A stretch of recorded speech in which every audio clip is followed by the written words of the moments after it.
नमस्कार बच्चों। आइए बच्चों, आज हम कक्षा 8 विषय गणित, इसके अंतर्गत अध्याय 1 परिमेय संख्याएं। आइए बच्चों, आज हम इस वीडियो के माध्यम से प्रश्नावली 1.1 का पहला प्रश्न है, उचित गुणधर्मों के उपयोग से निम्नलिखित का मान ज्ञात करो। इसके अंतर्गत 2 प्रश्न दिए हैं। देखिए यहाँ इस प्रकार से 2 प्रश्न हैं। इन प्रश्नों को हम उचित गुणधर्मों का उपयोग करते हुए इनको हल करेंगे। आइए बच्चों, इन्हें कैसे हल करेंगे आइए देखते हैं। देखिए यहाँ पर पहला सवाल दिया है, ऋण 2/3 गुणा 3/5 धन 5/2 ऋण 3/5 गुणा 1/6। देखिए इस सवाल को हम उचित गुणधर्मों का उपयोग करते हुए इसे हल करेंगे और इसका मान और इसका आंसर प्राप्त करेंगे। आइए देखते हैं। देखिए यहाँ पर इस सवाल में 3 पद दिए हुए हैं। देखिए पहला पद यह है, इसी प्रकार से दूसरा पद है, इसी प्रकार से तीसरा पद देखेंगे। ठीक है बच्चों, तो इस प्रकार से यहाँ पर 3 पद हैं। ठीक है, पहला पद ये दिया है, दूसरा पद ये है और तीसरा पद ये है। ठीक है, देखिए इन पदों में देखेंगे कि ऐसी कौन सी संख्या है जो समान है। तो देखिए पहले पद में 3/5 है और इसी प्रकार से तीसरे पद में भी 3/5 है। तो देखिए इस पद को हम इस प्रकार से क्रम से लिख सकते हैं। आइए हम इस सवाल को हल करते हैं। देखिए बच्चों, हम किसी भी सवाल को जब हल करेंगे तो उसे बहुत ही सुंदर तरीके से हल करना चाहिए ताकि परीक्षा में हम अच्छे अंक प्राप्त कर सकते हैं। तो आइए देखते हैं, पहला पद लिखते हैं। पहला पद है ऋण 2/3, ठीक है, गुणा 3/5। ठीक है बच्चों, इसी प्रकार से। ठीक है, अब इसके बाद हम तीसरे पद को यहाँ लिख देंगे।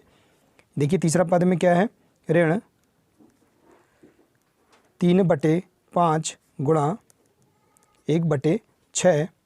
इसके बाद सेकंड पद को लिख देंगे धन 5/2। तो देखिए बच्चों, हम यहाँ पर हमने पदों का क्रम चेंज किया है। तो हम यहाँ पर कौन से नियम का हमने प्रयोग किया है, तो हम यहाँ नियम लिख देंगे। तो यह नियम क्रम विनिमय नियम से, ऐसा हम यहाँ पर नियम लिख देंगे। ठीक है बच्चों, तो इस नियम से हमने यहाँ पर इन पदों को क्रम से यहाँ पर इस प्रकार से हमने यहाँ पर क्रम में रखा है। आइए इसी प्रकार से इसे आगे हल करते हैं। देखिए तो देखेंगे यहाँ पर इस पद में और इस पद में देखेंगे यहाँ पर देखिए संख्याएं समान हैं, 3/5 और यहाँ भी 3/5 है। तो इसे हम उभयनिष्ठ निकाल लेंगे। तो देखिए उभयनिष्ठ कैसे निकालेंगे। देखिए उभयनिष्ठ इसे हम निकाल लेते हैं। 3/5 को हम यहाँ पर उभयनिष्ठ लेंगे। तो अब हम देखेंगे कोष्टक में यहाँ पर जो बची संख्या है उनको लिख देंगे। तो क्या क्या बचा है, देखिए क्या बचा है, 2/3 ऋण 1/6। ठीक है बच्चों, तो इस प्रकार से हम जो बची संख्या है उसको लिख देंगे धन 5/2। ठीक है, इस प्रकार से हम लिख देंगे। तो देखिए यहाँ पर हमने जो उभयनिष्ठ निकाला है 3/5 को, तो हम यहाँ पर वितरण नियम से यह कंडीशन हम यहाँ बता सकते हैं कि ये जो है वितरण नियम से यहाँ पर यह नियम लागू होता है। ठीक है बच्चों, तो इस प्रकार से हम यहाँ पर लिख देंगे। आइए अब आगे हम हल करते हैं। देखिए यहाँ पर 3/5, देखिए अब लिखेंगे 3/5। ठीक है, देखिए यहाँ पर 2/3 और ऋण 1/6 में हम 3। तो देखिए यहाँ पर 3 व 6 का लघुत्तम समापवर्त क्या होगा, 6 होगा। तो लघुत्तम समापवर्त 6 क्यों होगा, यदि किसी संख्या में किसी दूसरी संख्या का यदि हम भाग देते हैं और वह भाग उसमें उस संख्या का भाग यदि पूरी बार चला जाता है तो उसमें जो बड़ी संख्या रहती है वही संख्या लघुत्तम होती है। ठीक है, वही संख्या एलसीएम के रूप में लिखी जाती है। तो यहाँ पर हम 3 और 6 में बड़ी संख्या 6 है तो हम यहाँ पर 6 लिख देंगे। ठीक, तो आइए देखते हैं हम इसके बाद 6 में अगर हम 3 का भाग देते हैं तो कितनी बार जाएगा, 2 बार जाएगा। तो हम जितनी बार भाग जाता है उसका हम इस अंश में हम गुणा कर देंगे। तो देखिए अंश क्या है, ऊपर पे दिया है अंश 2 ऋण 2। ठीक है, अब हमने 6 में 3 का भाग दिया है तो 2 बार गया तो हम गुणा कर देंगे। ठीक है, तो ऋण 2 गुणा 2 ऋण यहाँ पर 1 है। ठीक है, देखिए इस प्रकार से 1 लिख देंगे। अब हम देखेंगे 6 में 6 का भाग देंगे तो 1 बार जाएगा तो हम अंश में इसका गुणा कर देंगे। ठीक है, तो इस प्रकार से हम यहाँ पर लिख देंगे। ठीक है बच्चों, तो इस प्रकार से यह पद हो जाएगा। फिर है 5 धन 5/2। ठीक है, तो इस प्रकार से हम इसे हल करेंगे। आइए ठीक है बच्चों, तो इस प्रकार से हम इसे लिख देंगे। अब इसके बाद देखते हैं, आइए यहाँ पर 3/5 देखिए अब यहाँ पर देखिए अब इस पद में देखेंगे हम यहाँ ऋण 2 और 2 का हम 2 में गुणा करते हैं तो ऋण 4 प्राप्त होगा। फिर ऋण 1 1 अब 1, तो यहाँ 1 लिख देंगे और इसके बटे में क्या है 6 है। ठीक है, तो इस प्रकार से हम प्लस 5/2। ठीक है बच्चों, तो इस प्रकार से हम इसे हल करेंगे। आगे देखेंगे, देखिए इस प्रकार से हम यहाँ पर ऋण 4 और ऋण 1, इसमें से हम अगर देखिए यहाँ पर संख्या जुड़ेगी, ऋण का धन संख्या जुड़ेगी तो 4 और 1 5, किंतु बड़ी संख्या का जो चिन्ह है वह चिन्ह हम यहाँ पर लिखेंगे। बड़ी संख्या का चिन्ह ऋण चिन्ह है तो ऋण चिन्ह लगाएंगे और 4 और 1 5, तो ऋण 5/6 धन 5/2। ठीक है, इस पद को लिख देंगे। इसके बाद हम इसे आगे हल करेंगे तो 3/5। ठीक है, अब देखिए हम अगर कोष्टक को हटाते हैं तो यह गुणा में आ जाएगा, तो यहाँ आ जाएगा गुणा ऋण 5/6 धन 5/2। ठीक है बच्चों, तो इस प्रकार से हम इसे लिख देंगे। इसके बाद देखेंगे,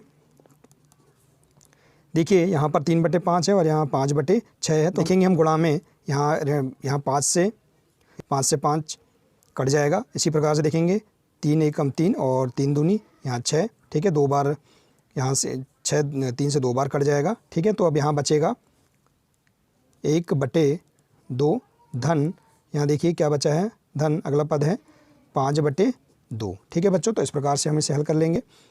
इसी प्रकार आप आगे देखते हैं, देखिए यहाँ पर अब हम ऋण 1/2 धन 5/2 है, तो यहाँ देखिए दोनों में हर समान है तो हम लघुत्तम क्या लेंगे 2। यदि किसी परिमेय संख्या में हर समान होता है तो उनका लघुत्तम वही संख्या आती है। ठीक है, अब देखेंगे हम 2 का भाग 2 में देंगे, 1 बार जाएगा, तो अंश हमारे पास ऋण 1 है तो 1 बार गया तो हम 1 का गुणा करेंगे। ठीक है, इसी प्रकार से 2 का भाग हम 2 में देंगे, 1 बार जाएगा तो 5 में हम 1 का गुणा करेंगे। ठीक है, तो ठीक है बच्चों, यहाँ पर हम इस प्रकार से इसे हल कर लेंगे। बाद देखेंगे अगला पद, देखिए इसके बाद क्या बचेगा ऋण 1 धन 5/2। देखिए अब इसे हम हल करेंगे तो देखिए यहाँ पर धन और ऋण, धन का ऋण संख्या घटेगी तो 5 में से 1 कम हो जाएगा तो क्या बचेगा 4 बचेगा। बड़ी संख्या धन में है तो हम धन 4 लिखेंगे बटे 2। ठीक है, तो इस प्रकार से 4/2 अब हम इसे काट देंगे। देखिए 2 एकम 2, 2 दूनी 4। देखिए तो इस प्रकार से यहाँ पर हमें 2 प्राप्त हो गया। देखिए इस प्रकार से यही इसका आंसर है, तो हम इस प्रकार से इसे हल कर सकते हैं। ठीक है बच्चों, तो इस प्रकार से हम यहाँ पर जो पहला प्रश्न है, इस प्रश्न को हम इस प्रकार से बहुत ही सरल तरीके से हम हल कर सकते हैं। ठीक है बच्चों, प्रश्न पहले का दूसरा हल करते हैं। आइए बच्चों, इसका दूसरा सवाल है। देखिए 2/5 गुणा कोष्टक में ऋण 3/7 ऋण 1/6 गुणा 3/2 धन 1/14 गुणा 2/5। तो देखिए बच्चों, यहाँ पर हम पहले पद डिवाइड कर लेते हैं। देखिए पहला पद ये है, इसी प्रकार से दूसरा पद देखिए और इसी प्रकार से ये तीसरा पद है। तो ठीक है बच्चों, तो इस प्रकार से हम पद यहाँ डिवाइड कर लेंगे। अब देखिए कि इन पदों में ऐसे कौन कौन से पद हैं जिनमें समान संख्या है। तो देखिए पहला पद और तीसरा पद, इसमें 2/5 और यहाँ भी 2/5 है। ठीक है बच्चों, तो हम इसे आइए हल करते हैं। देखिए तो आइए देखिए, तो देखेंगे अब यहाँ पर जो पहला पद और तीसरा पद है इनमें संख्या समान है, तो इसे हम इस प्रकार से यहाँ इसका हम क्रम चेंज कर सकते हैं। तो इस प्रकार से हम इसे लिख सकते हैं 2/5 गुणा कोष्टक में ऋण 3/7। ठीक है, धन 1/14 गुणा 2/5 ऋण, देखिए अब दूसरा पद है ऋण 1/6 गुणा 3/2। ठीक है, तो हम इस प्रकार से यहाँ पर पद का जो क्रम है इनको चेंज करके लिख सकते हैं। तो यहाँ पर देखिए कौन सा नियम लागू हुआ है, क्रम विनिमय नियम से। ठीक है बच्चों, तो इस प्रकार से हम यहाँ लिख देंगे कि यहाँ पर क्रम विनिमय नियम लागू हुआ है। ठीक है, आइए इसे आगे हल करते हैं। देखिए यहाँ पर इस पद में 2/5 और यहाँ भी 2/5 है, तो हम 2/5 को उभयनिष्ठ निकाल लेंगे। ठीक है, अब इसके बाद देखेंगे गुणा, यहाँ पर देखिए अब जो शेष पद बचे हैं इन पदों में, तो इन पदों में जो शेष पद हैं उनको लिख देंगे। देखिए ऋण 3/7, इस पद में ऋण 3/7 शेष बचा है और धन 1/, ठीक है, तो धन 1/14 इसको हम लिख देंगे। ठीक है, इसके बाद देखेंगे अगला पद है ऋण 1/6 गुणा 3/2। ठीक है, तो इस प्रकार से हम यहाँ पर इसे लिख देंगे। देखिए हम यहाँ पर ये जो हमने उभयनिष्ठ निकाला है यह कौन से नियम से निकाला है, वितरण नियम से, तो हम यहाँ लिख देंगे नियम से, ठीक है। तो हम यहाँ वितरण नियम से लिख देंगे। आइए इसे अब आगे हल करते हैं। देखिए 2/5 गुणा, यहाँ देखिए 3/7 धन 1/14, इसमें देखेंगे यहाँ पर उभयनिष्ठ हम लेंगे। तो देखिए 7 और 14 में इसका उभयनिष्ठ क्या आएगा, 14 आएगा। क्यों? क्योंकि 7 का भाग 14 में पूरी बार चला जाता है, तो यह बड़ी संख्या ही प्राप्त होगी, ठीक है। तो यह बड़ी संख्या ही इसका उभयनिष्ठ होगा। तो इस प्रकार से हम यहाँ 14 लिख देंगे, ठीक है बच्चों। अब देखेंगे यहाँ पर अंश में ऋण 3 है। देखिए अब 7 का भाग अगर हम 14 में देते हैं तो कितनी बार जाएगा, 2 बार जाएगा। तो हम इस अंश से इसका 2 का गुणा कर देंगे। इसी प्रकार से 14 का भाग हम इस 14 में देते हैं तो कितनी बार जाएगा, 1 बार जाएगा। तो इस अंश में हम गुणा कर देंगे, तो 1 गुणा 1, ठीक है।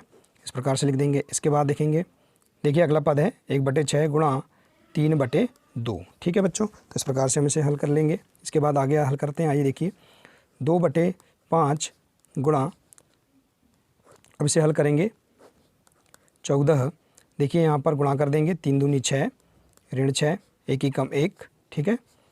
ऋण, देखिए यहाँ से गुणा में हम क्रॉस कर सकते हैं, 3 एकम 3, 3 दूनी 6, ठीक है। तो अब क्या बचेगा यहाँ पर, 1 एकम 1 और 2 दूनी 4, ठीक है। तो 1/4 यहाँ बचेगा, ठीक है बच्चों। इस प्रकार से लिख देंगे 2/5 गुणा, देखिए अब यहाँ पर ऋण 6, देखिए यहाँ पर अब धन और ऋण होता है तो संख्या घटेगी। देखिए 6 में से 1 कम करेंगे तो क्या बचेगा, ऋण 5 बचेगा। क्यों? क्योंकि यहाँ बड़ी संख्या के सामने ऋण चिन्ह है, तो इसलिए ऋण 5/14 ऋण 1/4, ठीक है बच्चों। तो इस प्रकार से हम इसे लिखेंगे। इसके बाद देखेंगे अगला पद लिखेंगे 2/5, कोष्टक को हम हटा देंगे, गुणा ऋण 5/14 और ऋण 1/4, ठीक है। अब देखिए यहाँ से इस पद में इस 5 से यह 5 कट जाएगा, ठीक है। इसी प्रकार से 2 एकम 2, 2 सत्ते 14। तो देखिए अब यहाँ बचेगा, देखिए तो अब यहाँ पर बचेगा क्या, 1 एकम 1 ऋण 1, ठीक है। और यहाँ पर 7 बचा है तो ऋण 1/7 ऋण, अगला पद है ऋण 1/4, ठीक है बच्चों। तो इस प्रकार से हम इसे लिख देंगे, ठीक है। तो अब देखेंगे हम इस पद में 7 और 4 का हम लघुत्तम लेंगे। 7 और 4 का हम अगर एलसीएम लेते हैं, देखिए आइए एलसीएम लेते हैं। देखिए एलसीएम इस प्रकार से ले सकते हैं, 7 और 4 का एलसीएम लेंगे। देखिए 2 से भाग जाएगा, 7 में नहीं जा रहा, 7 की 7, 2 दूनी 4, ठीक है। इसी प्रकार से देखेंगे यहाँ 2 का भाग जाएगा, 7 में नहीं जा रहा है, 7 की 7, 2 एकम 2, ठीक है। इसी प्रकार से देखते हैं 7 का भाग जाएगा, 7 एकम 7 और 1 की 1, ठीक है। तो अब देखेंगे हम यहाँ पर एलसीएम क्या आएगा, तो हमारे पास आंसर क्या आएगा, 2 गुणा 2 गुणा 7 बराबर क्या आएगा, 2 दूनी 4, 4 सत्ते 28, ठीक है। तो इस प्रकार से 7 और 4 का एलसीएम क्या आएगा, 28 आएगा। तो हम यहाँ लिख देंगे 28। देखिए अब देखेंगे यहाँ पर 7 का भाग अगर हम 28 में देते हैं तो 4 बार जाएगा, तो यहाँ इसका जो अंश है इसमें हम गुणा कर देंगे, तो 1 गुणा 4, ठीक है। ऋण इस 4 का भाग हम 28 में देंगे, 7 बार जाएगा, तो हम इसका अंश में गुणा करेंगे, तो 1 गुणा 7, ठीक है। तो इस प्रकार से हम यहाँ लिख देंगे। अब इसे हल करेंगे। देखिए 4 एकम 4 ऋण 4, 7 एकम 7 ऋण 7/28, ठीक है। अब देखिए कि यहाँ पर ऋण का धन संख्या जुड़ेगी, 7 और 4 कितना हो जाएगा, 11, लेकिन बड़ी संख्या का चिन्ह ऋण है तो हम ऋण लगाएंगे, ठीक है।